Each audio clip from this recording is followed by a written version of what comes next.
In this video, we're going to review strategies for building evidence into your body paragraphs. Remember, the evidence is there to support your thesis.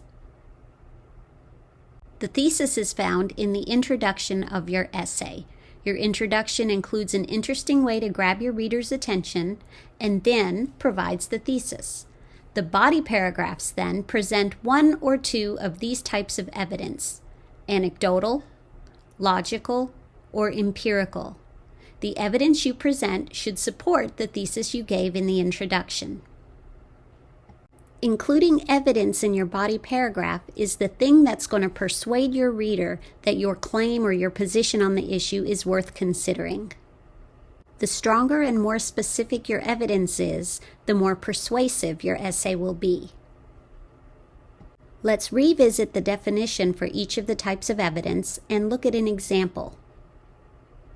For our purposes in this video, we're going to use the thesis, competition is not necessary for success. A person is successful if they reach their full potential, whatever that may be. This could be a thesis in response to the prompt that you wrote at your summative essay. That prompt was, is competition necessary for success? So an example for anecdotal evidence would include a short, interesting account or story that supports the reason, and often it involves the writer or someone the writer knows directly. Let's look at an example which could support someone reaching their fullest potential and achieving success. My brother was born with the inability to walk. He was in a wheelchair until the age of 5. At that time, he began a program designed to help him use a special kind of crutches to be able to walk. By the time he turned 9, he was able to walk using the crutches. His success did not come because he competed against someone, but because he worked to reach his fullest potential. You can see the short story, how it shows that someone became successful without competing, but because they reached their fullest potential. The last sentence of my anecdote supports my thesis and shows how my example is relevant. Logical evidence is evidence that is based on sound reasoning and hard facts. Often we call it common sense thinking. It might include statistics and facts to help make a logical point. Here's an example of what logical evidence could look like. If competition were the only way a person could be successful, then many inventions would not exist. There was no competition for Isaac Newton to discover gravity, for example. He decided in his own mind to investigate what he observed around him. His ideas were highly successful and changed the scientific world, and competition had no factor in this success. This example seeks to provide a logical, common-sense explanation of how competition does not have to have a factor in being successful.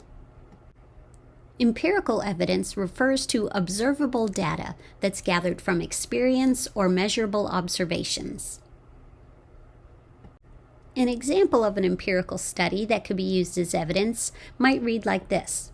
Scientists surveyed the top 100 most successful business owners in the United States. More than half of them claimed that when it came to success, an interpersonal desire to be the best person they could be was more important than directly competing against someone else. Their experience supports the idea that competition is not needed for a person to be successful. Remember, the evidence you present to support your thesis goes in your body paragraphs. Each type of evidence should have its own paragraph. If you can think of 2 good, strong pieces of evidence to support your thesis, then you would have 2 body paragraphs. And keep in mind, the last sentence of each of your body paragraphs should clearly explain how the evidence in that paragraph supports your thesis. In the brainstorming process, you might want to brainstorm ideas for both sides of the issue. What you may think you want to write about on the surface, you may find you're not able to think of good evidence for.